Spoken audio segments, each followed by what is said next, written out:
Hello and welcome to Physics Teacher.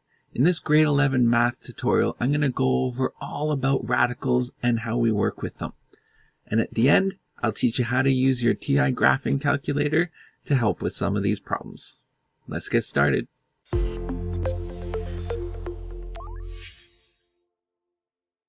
Alright, so in a problem like this, we have the square root of 50. And we're not just going to throw that on our calculator. We're going to try and simplify it as best as we can to an exact value.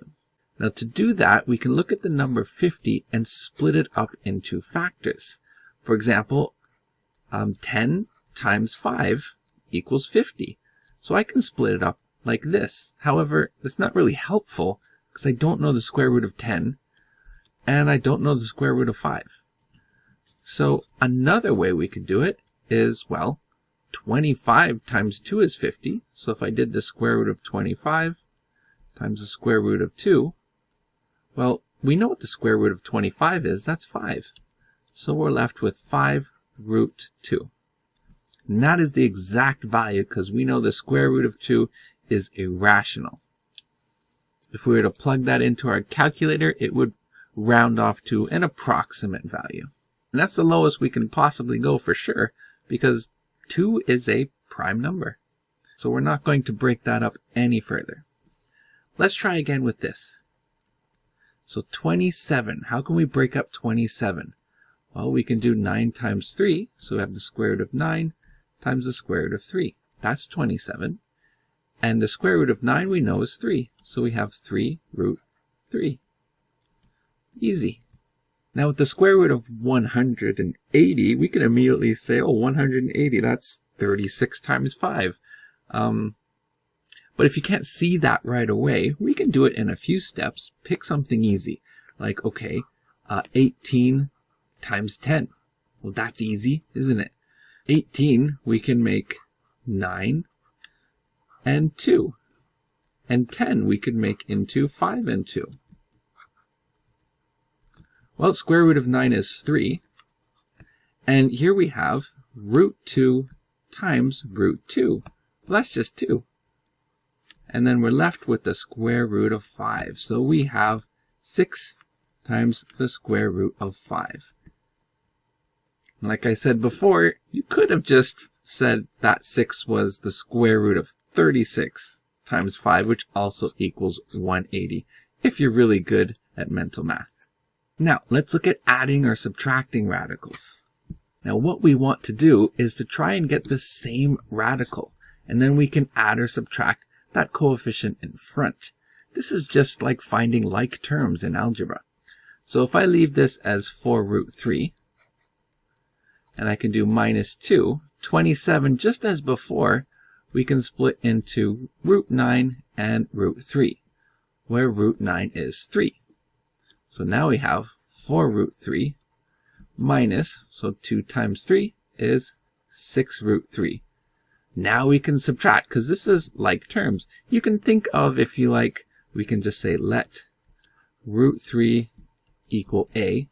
And so that just simplifies to 4a minus 6a, right? Now that's a lot easier. That's just negative 2a, or based on what we called a, minus 2 root 3. Now you don't have to do this a, I just did it to show you that you can subtract these as like terms. Now let's do it again with everybody's favorite math term, fractions. So we've got 1/4. So how can we break up 28? We can do 4. So 4 times 7, that's 28. And here we have 3/4. 63 is just 9 times 7, so root 9 times root 7, plus 2/3. And here we have the square root of 50, which we've done before. We're going to break that up into 25 and 2. So now simplifying, root 4 is just 2. So and 2 times 1/4 is 2/4. If we want, we can simplify that to 1/2, but I'll do that later. Root 7. Minus, okay, we have 3/4 times the square root of 9 is 3, so that's minus 9/4 times root 7. And then 25, the square root of 25 is 5. So 5 times 2 is 10, so plus 10 thirds root 2. Now, we have a like term here and here. This one is not. So we're just going to leave that last one alone. But I can do 2/4 minus 9/4, and we get negative 7/4 and root 7. And then we still have this plus 10 thirds root 2. Now you can leave it like that, or if you like, you can write that as negative 7 root 7 all over 4 plus 10 root 2 all over 3. Now the reason why you can do that is imagine these as being fractions themselves. And so we're just multiplying the numerators and multiplying the denominators. But denominators aren't really changing since all we're doing is multiplying by 1. Now let's practice multiplying radicals. Now radicals are just numbers. We're just going to multiply as we would before. We're going to use a distributive property where this term gets multiplied into both terms inside the bracket. So we have 2 times 4 is 8, and then we still have that multiplied root 3. And then we have plus 5 times 2 times root 3 times root 3. So I'll write it as 10. I'll do this in a couple steps there. So root 3 times root 3, that is just root 3 squared, which is just 3. So I can write that now as 8 root 3 plus 10 times 3 is 30. Now, next one is the same thing, but we're going to FOIL. So let's start with this term distributing into both terms in our second bracket. So we start with 2 root 3, and then subtract root 3 times root 3 is root 3 squared, which is just 3. Next, we'll do the bottom term. So 5 times 2 is 10. And then 5 times negative root 3, so we have minus 5 root 3. So here we have some like terms here. So we have 2 minus 5, which is minus 3 root 3. And then we have minus 3 plus 10, so plus 7. Now let's try this with an actual problem. So here we have a square-based pyramid with a height of 9 centimeters. So that's our height there of 9 centimeters. Since this is a square, let's call this a length of x, and this would be the same length x. The volume of the pyramid is 1,089 centimeters cubed. Forgot the cube there. Find the exact side length of the square base. So we're looking for, so what is x? Okay, and then we want to make sure that's simplified as much as we can. So the volume of a square-based pyramid is just 1/3 times the area of the base times the height. Okay, so that is 1/3. The area of the base is x times x, so x squared times the height, h. So we need to solve this for x. So we have 1,089 cubic centimeters equals 1/3 x squared times h, which is 9 centimeters.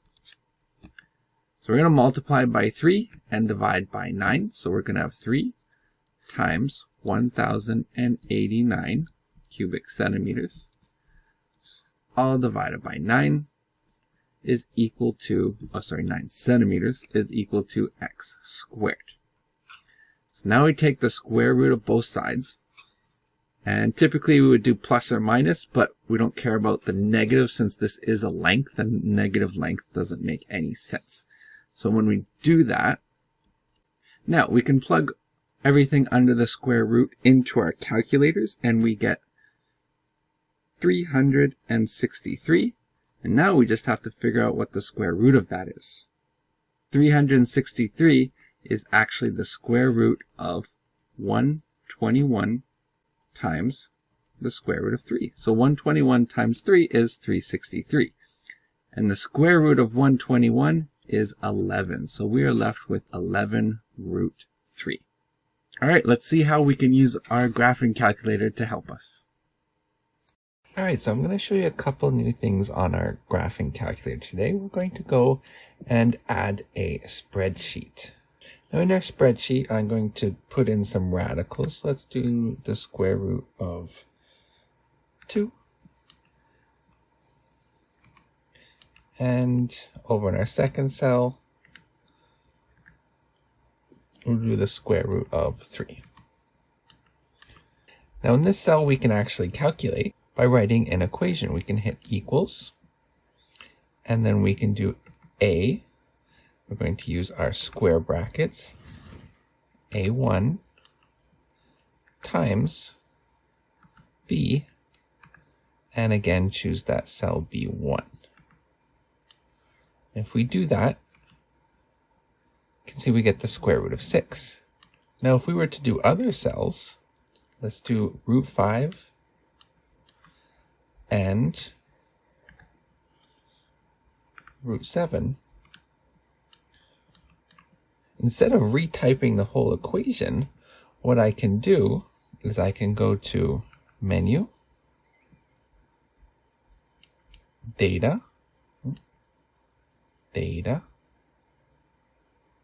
and I can go to Fill. And then I can choose how far down I want to fill it, in this case just to the second one, and it enters all that information. So this is really helpful if you want to do a lot of information. Now let's go back to our calculator. Now just like most calculators, if you were to plug in, say, the square root of 50 and hit enter, it's already going to simplify that for you in a mixed radical. But let's say you wanted to figure it out yourself. What are the factors we can use for 50? Just like our example, there are lots of different types, but if we want to reduce that into ones that will work for us, what we're going to do is we're going to go to Menu, we're going to go to Algebra, and we're going to choose Factor. And then I can put in 50, and look what it factors to. 2 and 5 squared. So with that 5 squared, we know we can pull it out. So it would be 2 and 25 would be the factors that we can use.